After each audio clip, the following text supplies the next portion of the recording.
What's up, everybody, and welcome back to the channel. If y'all could do three things for me before we get into today's video, if you can first like the video, subscribe to the channel, and also at the end of the video drop a comment down below what your thoughts are on the subject matter. If you could like, comment, subscribe, that would go a long way for me in helping this channel move forward. Alright, now let's get into the video.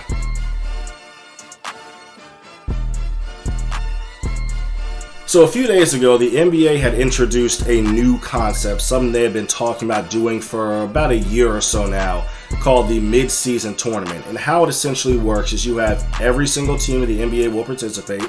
They're all broken up into different sections, different lots, brackets if you will, and starting in November up until early December for a little bit over a month, each team on certain nights will play in a tournament-style single elimination in hopes of becoming the last team standing, where they play in the championship game in Vegas, where the winner, of course, will have an MVP named, and teams will get, the winning team, each player gets $500,000, I believe. Second team gets like $300 million, something to that effect.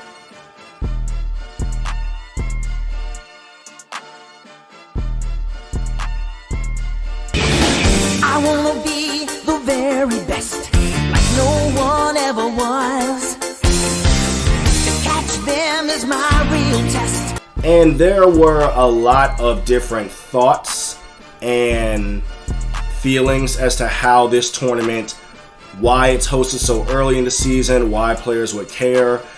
My biggest concern is the fact that they're doing this and the players still have to play 82 games. I believe if you make it to the finals and win, you would play an additional 26 games on top of the 82, on top of then having to go to the playoffs. So my biggest thing was the fact that there are a lot of additional games that players would have to play in the wear and tear on their bodies. But overall, I'm not against the tournament. I think it's something that could be cool, and is anytime you can give me more basketball, I'm going to watch it because I love hoops. And one of my closest friends, we got to talking about this for some time the other day, and one of his concerns was that at some point down the road, people may eventually start to use this thing known as the mid-season tournament MVP and use it as a resume booster, and they're going to start doing the exact same thing with the Western Conference Finals MVP that they implemented year before last, and the Eastern Conference Finals MVP, and how that is not really fair to players in the past when they didn't have those type of awards afforded to them.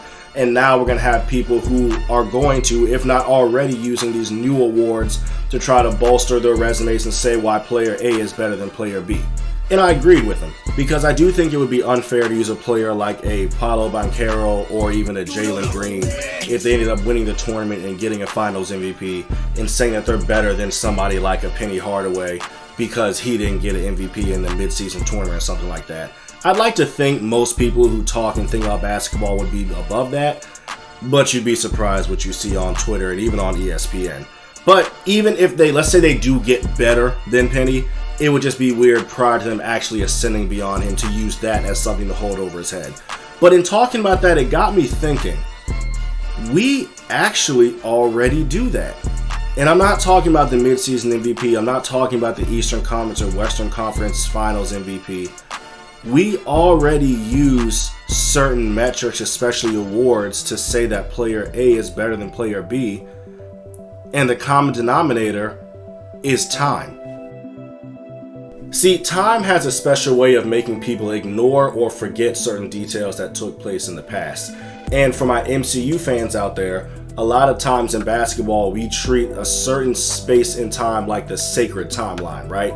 Where essentially basketball started in the 80s and 90s and flourished into the 2000s, 2010s, and 2020s. But the NBA just celebrated 77 years of existence, so clearly the league existed before the 1980s, and that goes back to the 70s, 60s, and 50s. And the further you go back, the more you dig, the more you realize that we don't really judge all players equally, and that this thing about awards, we already do it to the older players.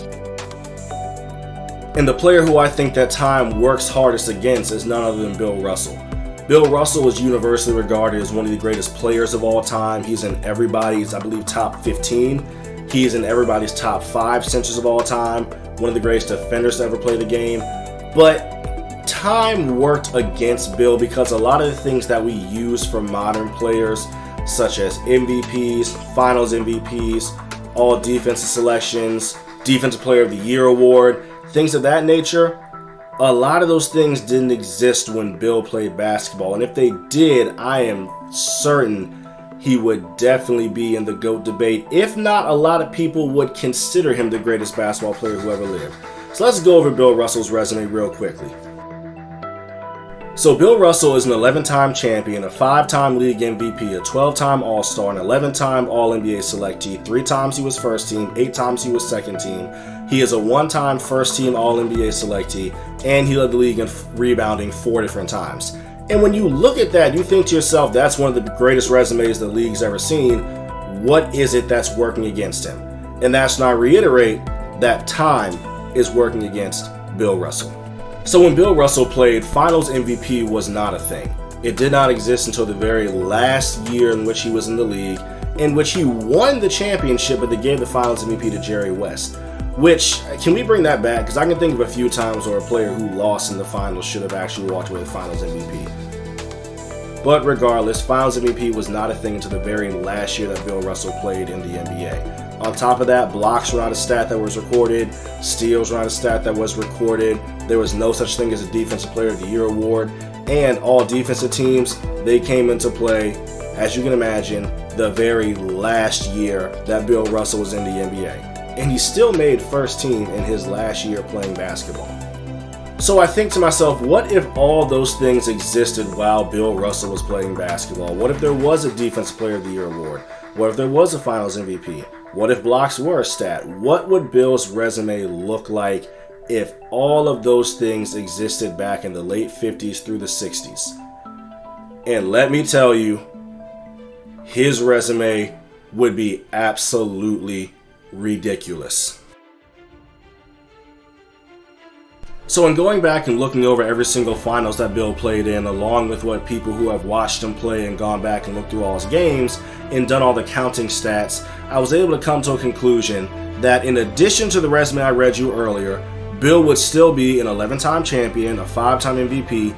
He would now be an 8-time Finals MVP, and he would have won 8 straight from 1960 all the way through 1968.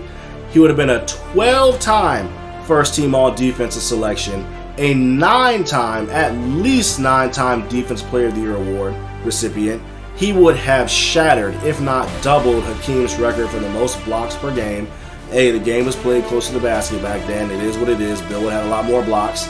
4-time rebounding champion, 12-time All-Star, and 11-time All-NBA selectee. Wowzers. And with him getting that many Finals MVPs, when you go back and look, it's pretty clear. You see how teams performed right before they met the Celtics, and then how they performed after they met the Celtics in terms of points per game, in terms of their efficiency metrics. Bill Russell, while the Celtics were not a bad team, Bill Russell was the heart and soul and essentially the defense. Yeah, they had other players. Havlicek was a solid defensive player, but Bill was the defense on that team. And even if you look at the 1964 finals, how he stymied Wilt Chamberlain. Wilt was a buzzsaw running through the playoffs, and then he met Bill, and yes, he still did well. It's like 29 points a game on 51% shooting, but he was averaging 38 on like 56. So Bill did a very good job slowing him down and would have won Finals MVP for that effort. So what's the point? Why does all that matter? Why bring up Bill Russell? Why bring up sacred timelines and time? Why bring up the mid-season tournament? I say all this to say that time is undefeated and it is inevitable.